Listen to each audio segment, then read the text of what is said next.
आप इस वक्त पगडंडी देख रहे हैं। अभी मैं मौजूद हूँ नैनीताल के सत्यनारायण मंदिर में, जहाँ आज मैं आपको भगवान के दर्शन कराने वाला हूँ। साथ ही मैं बताने वाला हूँ कि सत्यनारायण मंदिर जो है क्यों इतना ज़्यादा महत्व रखता है, इसकी कथा इतना ज़्यादा महत्व रखती है। और साथ ही साथ ये जो मंदिर स्थित है, ये स्थित है नैनीताल से लगभग 8 किलोमीटर ऊपर और एक विशालकाय पेड़ों के जंगल के समूह के बिल्कुल बीच में। और सत्यनारायण, जैसा कि आपको नाम से ही विदित हो रहा होगा कि एक विष्णु के रूप पर भारतवर्ष पे पूजे जाते हैं, भारतवर्ष के हर हिस्से पे पूजे जाते हैं।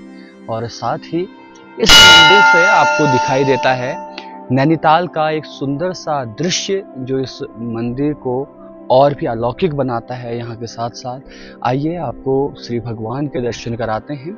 उसके बाद आज इस वीडियो पर हम बात करेंगे सत्यनारायण भगवान को क्यों पूजा जाता है, क्या मान्यता है, क्या विधि विधान है, पुराण क्या कहते हैं। नारायण के आगे का सत्य क्या है? नारायण के आगे सत्य इसलिए जोड़ा गया क्योंकि इस स्वरूप में दया, ममता, वात्सल्य, प्रेम के साथ दंड, क्रोध, युद्ध और विनाश के ये 8 भाव समाहित हैं। ये स्वरूप बताता है कि ईश्वर, जिसे नारायण कहा गया है, वो सदैव धर्म की रक्षा के लिए तत्पर है और अधर्मियों के नाश से पीछे नहीं हटेगा। अब सवाल उठता है कि इस स्वरूप को किसने देखा, किसने जाना। इससे लेकर स्कंद पुराण में एक कथा है। देवर्षि नारद भगवान विष्णु से हमेशा संसार के विषय में सत्संग करते थे। तब उन्होंने एक दिन पूछा कि सत्य क्या है? वास्तव में जो देख रहा हूं ये सब क्या है? क्या ये सदैव रहेगा?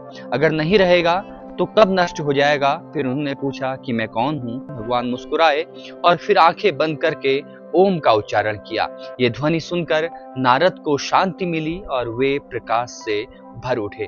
इसी प्रकाश में उन्हें 4 भुजाधारी रूप के दर्शन हुए, लेकिन इस आकृति का कोई चेहरा नहीं था। जब उन्होंने भगवान विष्णु से बार बार प्रार्थना की तो तब इसी चतुर्भुज स्वरूप में उन्हें सामान्य अवस्था में सामने आकर दर्शन दिए। इस स्वरूप ने कहा कि यदि तुम्हारे आखिरी प्रश्न का उत्तर ये मेरा स्वरूप है तो अब ध्यान से देखो, खुद में देखो, यही तुम्हारा स्वरूप है। तब नारद मुनि ने देखा कि सारा ब्रह्मांड, पृथ्वी, आकाश, नक्षत्र, ग्रह और तारामंडल सब कुछ भगवान विष्णु के हृदय में है। खुद वो भी उनके हृदय में बैठे हैं। उन्होंने देखा, उन्होंने अपने हृदय में भी उनके दृश्य को देखा। तभी ये सत्य समझ आया और वहां से सत्यनारायण भगवान जो है अस्तित्व में आने लगे। ये सत्यनारायण भगवान का एक अलौकिक मंदिर है जो कि नैनीताल में स्थित है। अगर नैनीताल से आप 4 किलोमीटर ऊपर चाइना पिक की तरफ आते हैं तो इस मंदिर के आप दर्शन कर सकते हैं। ये बहुत मनोहारी दृश्य है। ऊपर भगवे और पीले रंग के ध्वजों के साथ नीचे घंटी की एक बहुत ही सुंदर आवाज आपके मन को मनोहित करेगी, एक शांति देगी। तो मैं जरूर निवेदन करूंगा, अगर आप नैनीताल आते हैं तो आप यहाँ आकर सत्यनारायण भगवान के दर्शन कर सकते हैं, उनसे आशीर्वाद ले सकते हैं और साथ ही एक परंपरा के अनुसार आप यहाँ आ सकते हैं। आप हमारे साथ इतने देर तक बने रहे, आपका बहुत बहुत धन्यवाद। मेरा नाम दीपांशु कुंवर है और आप इस वक्त पगडंडी देख रहे हैं। धन्यवाद।